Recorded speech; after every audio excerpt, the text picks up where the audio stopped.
This 23rd audio clip is a continuation of an analysis of the deception, which is the craftiness and subtlety of Lucifer during the time of the fall of Adam, because the deception of Lucifer during the time of the fall of Adam and of his wife Eve, as in Genesis chapter 3, is figurative of the deception of the same devil during these later times.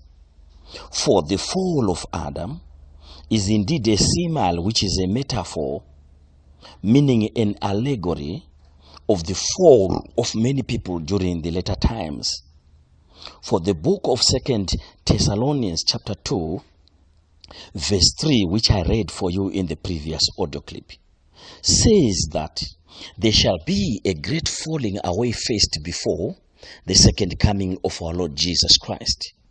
Remember, the phrase falling away is derived from the Greek word apostasia, from where we derive the word apostasy, which means a defection from the truth, which is a deviation from the word of God, who is Jesus Christ. This we have explained from the book of 1 Timothy chapter 4, verse 1 and 2, that says, the Holy Spirit speaks expressly and clearly that in the later times many shall depart from their faith in Christ Jesus and give heed to seducing spirits of darkness, and follow doctrines of devils rather than the doctrine of our Lord Jesus Christ. The book of Daniel chapter 11 verse 32 to verse 35 further explains the nature of falling away that shall happen before the second coming of our Lord Jesus Christ. As I have read from the book of Daniel chapter 11 verse 32 to verse 35 in the previous audio clip, we learned that many shall fall by flatteries, which refers to deception, which is the subtlety of Lucifer. And many shall fall by the sword, that which refers to violence, which means war. As I have said in the previous audio clip, there is an imminent third world war that shall cause marked destruction of not only human resources, but also of material resources. And there shall be a great falling away by the sword, by flatteries, even during this third world war and after the third world war. This world shall experience untold tribulations. Now, we shall not say much about the imminent third world war in this audio clip, but we shall disclose of the exact timing of the occurrence of this third world war and the reasons for its formation and what shall happen after the end of the third world war. We shall reveal such in the audio clips to come as the Holy Spirit leads. In this 23rd audio clip, we would want to read from the book of Genesis chapter 3, from verse 1 and the verses that follow up to verse 7. We want to find out the circumstances under which the subtlety of Lucifer worked against Adam and his wife Eve. Let me read from the book of Genesis chapter 3, verse 1 to verse 7. Let me read from the King James Version. Genesis chapter 3, verse 1 to verse 7 reads, Now the serpent was more subtly than any beast of the field, which the Lord God had made. And he said unto the woman, Yea, as God said, You shall not eat of every tree of the garden. And the woman said unto the serpent, We may eat of the fruit of the trees of the garden, but of the fruit of the tree which is in the midst of the garden, God has said, you shall not eat of it, neither shall you touch it, lest you die. And the serpent said unto the woman, you shall not surely die, for God doth know that in the day you shall eat thereof, then your eyes shall be opened, and you shall be as gods, knowing good and evil. Verse 6 reads, and when the woman saw that the tree was good for food, and that it was pleasant to the eyes, and a tree to be desired to make one wise, she took of the fruit thereof, and did eat, and gave also unto her husband with her, and he did eat. And the eyes of them both were opened, and they knew that they were naked, and they sewed fig leaves together, and made themselves aprons.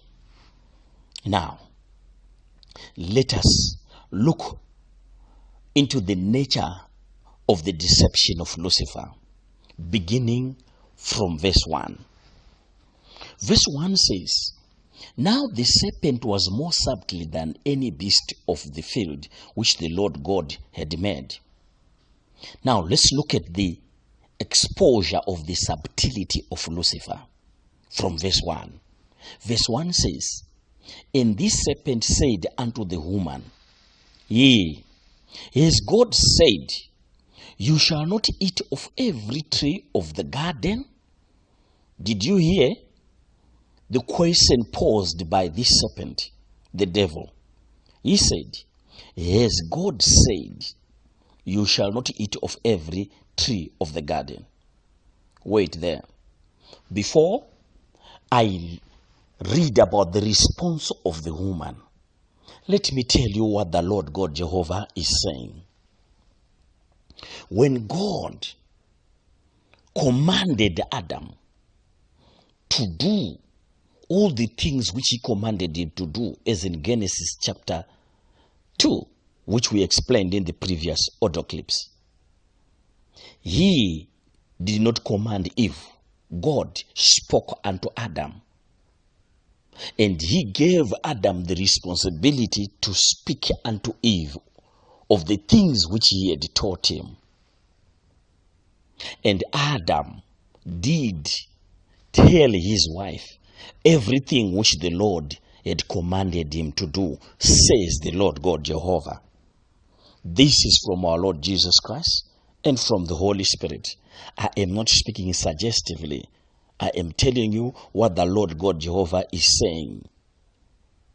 Adam indeed told his wife Eve everything which God had commanded him, which we spoke of in the previous audio clip, deriving such commandments of God from the book of Genesis chapter 2, which commands I will not be able to repeat of the same,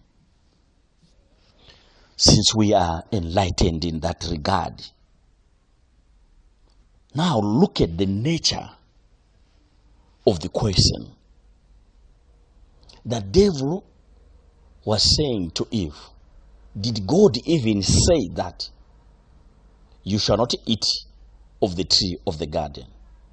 Take note of the fact that the devil, the serpent, was talking to Eve and not to Adam. Listen to what the Lord God Jehovah is saying about this. During that moment and time when the serpent, the devil, was talking to Eve, Adam at that moment, he was not there with Eve when Eve was talking to the serpent and the serpent talking to Eve. Adam came after the discussion recorded in Genesis chapter 3. He came soon after this serpent finished talking to Eve. And Eve did not eat of this tree of knowledge of good and bad in the absence of Adam. She waited for her husband to come, says the Lord God Jehovah. This is a mystery. This is coming from our Lord Jesus Christ and from the Holy Spirit. I don't speak this suggestively. That's why I'm saying, that says the Lord God Jehovah. Remember what I said in the previous audio clips many times over and over again. I said, you need to seek the face of God and to pray and to ask Him, because our Lord God Jehovah is alive. Jesus Christ is alive. The Holy Spirit is alive indeed. Ask Him. He will tell you of the same. If you are too lazy to pray, for one reason or the other, if you don't believe in praying and seeking the face of God until He responds, then it means you don't have the spiritual capacity to judge the things I'm talking about. This is the interpretation of the Word of God by the owner of the Word of God, the Lord God Jehovah Himself. This does not amount to an addition to the scriptures. There is a difference between explaining the scriptures and adding.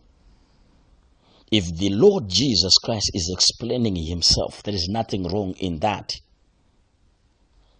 Listen and listen good.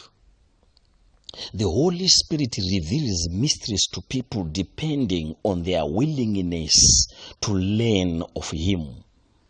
If you ask Jesus Christ, the Holy Spirit will reveal these things unto you. Let me now show you something here concerning the subtlety of Lucifer. The starting point of Lucifer in his deception was a foolish question. He posed a foolish question. Though it's a foolish question, it shows his agenda. The reason why the devil posed this first key question, when he said, did God surely say that you shall not eat of every tree of the garden? Did he say that? The devil wanted to see Eve's knowledge level. That's the first thing. Secondly, the devil also wanted Eve to doubt what God said. This is what the devil is doing in these last days. He wants people to doubt what God is saying. And he wants to see what people don't know. Remember, the power which Lucifer has right now, he was given by God on the literal day when Adam and Eve ate of this fruit of the tree of knowledge of good and of evil that was in the Garden of Eden, says the Lord God Jehovah. And the reason why God gave him this power which he has now is for Lucifer to fight against people who oppose the commandments of God and to prevail against them.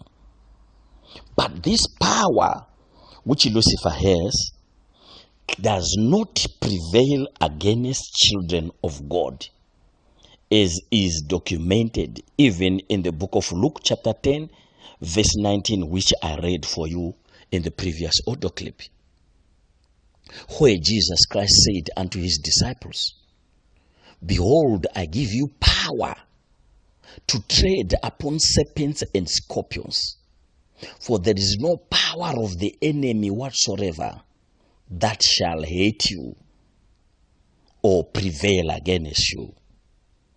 The power of Lucifer does not work or prevail against those who obey the commandments of God. This shows now the behavior of Lucifer in his deception. He wants people to either deviate from the truth or to continue in their ignorance of the truth, or to doubt the truthfulness of the word of God. which is the reason why we see here the serpent asking what I can call a silly question, saying unto Eve, did God surely say that you must not eat of every tree in the garden? This question, it is a silly question. If you know that the Holy Spirit has spoken to you, there is no need to bother yourself about what other peoples may say, if what they say is different from what the Holy Spirit is telling you. If you know that Jesus Christ has manifested his glory unto you, if people say different things about the same things which you have experienced and seen and heard of the Lord, it doesn't matter what other sources may say. What matters is what the Holy Spirit is saying and what he has said unto you. For Jesus Christ rightly spoke from the book of John chapter 10 and said, my people, they hear my voice. My sheep hear my voice. They don't hear the voice of a stranger. That's John chapter 10, verse 25, and the verses that follow after that verse.